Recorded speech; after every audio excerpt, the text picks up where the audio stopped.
আরে রাম, আরে বাবা কি জানে? ওকে খবর দিয়েছিস?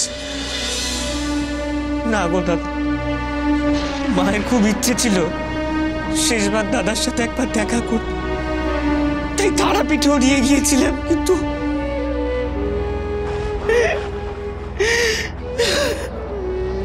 মায়ের সাথে দাদার দেখাটাও হলো না।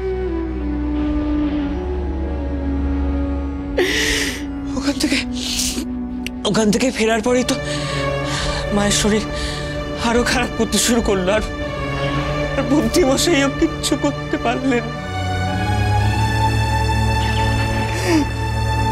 কাকির সাথে বাবার শেষ দেখাটাও হলো না।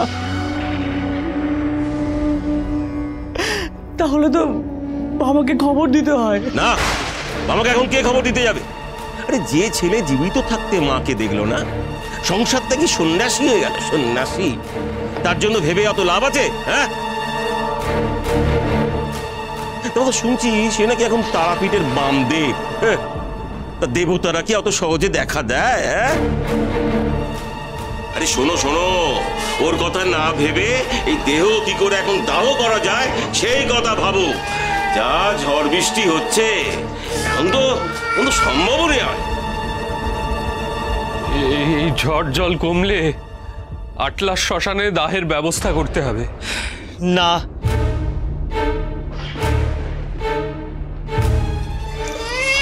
আটলাস শ্মশানে নয়। সে কি, তাহলে কোথায় দাহ করবি? তারাপীঠের মহাশ্মশানে।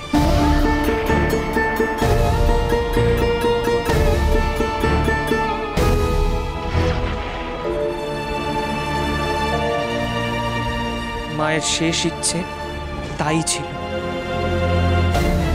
হ্যাঁ, এ কি বলছিস রে রাম? হ্যাঁ, তোর কি মাথা খারাপ হয়ে গেছে? এ যে অসম্ভব। এই ঝড় জলে কি করে নিয়ে যাবি দিদিকে দাহ করতে তারাপীঠে? বলে মরার পরেও তোমাকে এরা শান্তি দেবে না গো দিদি। না গো কাকি, মা মৃত্যুশয্যায় বলে গেছিলেন তারাপীঠ মহাশ্মশানেই যেন তার দাহ কার্য করা হয়। মায়ের শেষ ইচ্ছে কি করে না মেনে থাকি বলো তো? যা জানিস না তা নিয়ে কথা বলিস না বউ। এই ঝড় জলের রাতে তারাপীঠ শ্মশানে যাওয়া কি মুখের কথা? ওরা নদী এর সময় উতাল পাতাল করে। সে যাই হোক,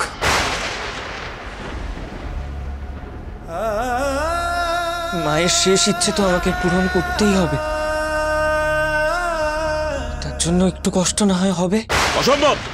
অত দূরে কেন নিয়ে যাবে? দাহ এই আটলাতেই হবে। রাম, বাবা রাম, চূড়ামণি মশাই যখন বলছেন তখন আমার মনে হয় তুই মেনে নে, এই আটলাতেই। না, এই সময় আমার কাছে উনার ইচ্ছের থেকে আমার মায়ের শেষ ইচ্ছেটা অনেক বড়। এই আমার ইচ্ছের কোনো দাম নেই তোর কাছে রে।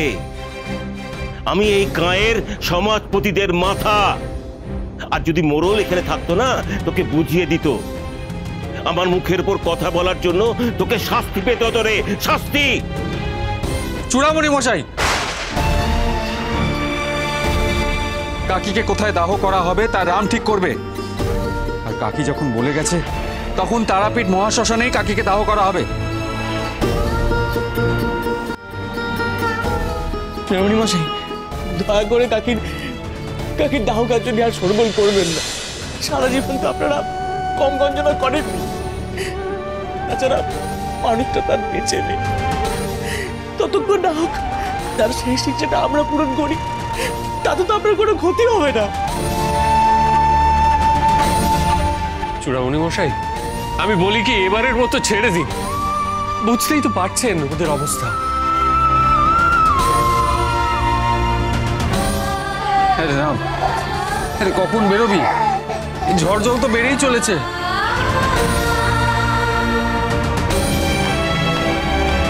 এক্ষুনি আমি আর দেরি করতে চাই।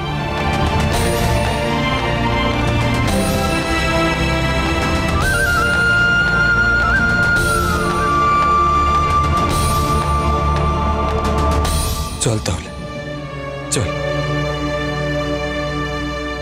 চলো সর্বসুদ্ধতা, আমরা বের হই।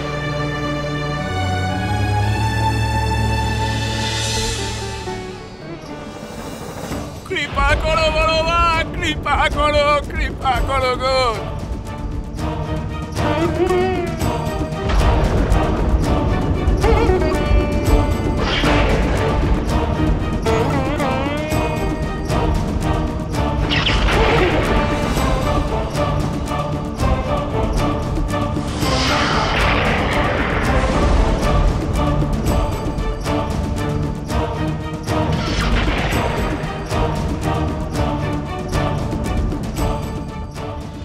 এই হলো কবিচন্দ্রপুর ঘাট, এবার নৌকা করে ওপার যেতে হবে। ঘাটে তো একটা নৌকো বাঁধা আছে দেখছি। এই ঝড় জলের দাপড়ে তো কিছুই দেখা যাচ্ছে না।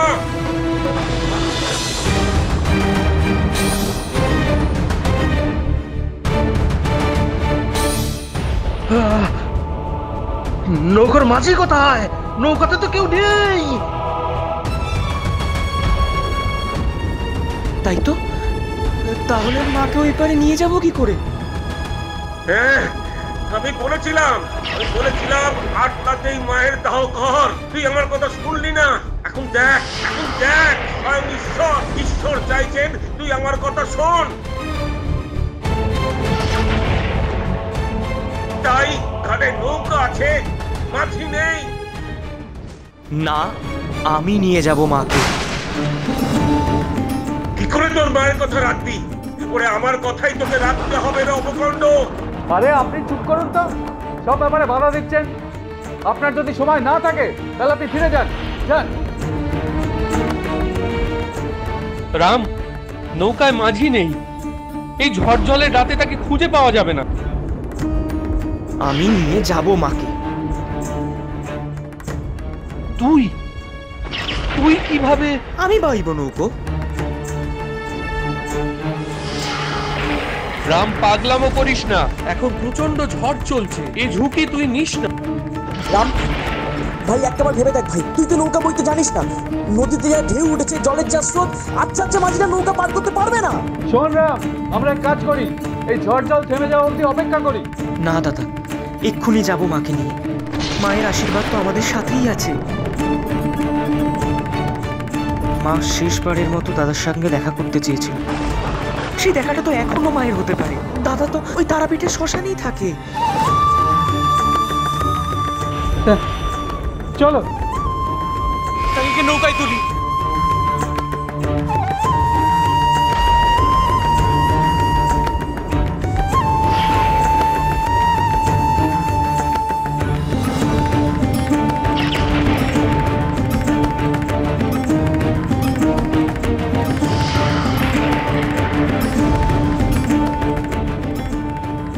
সামনেই তো নদীর ঘাট। ওই নৌকো পার হয়ে কবিচন্দ্রপুরের ঘাটে উঠতে হবে।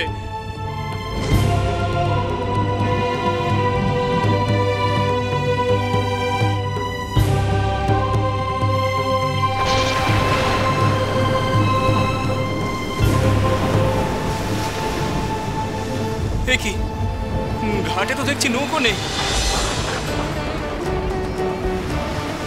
আমাকে তো যেতেই হবে বড় বাচ্চা।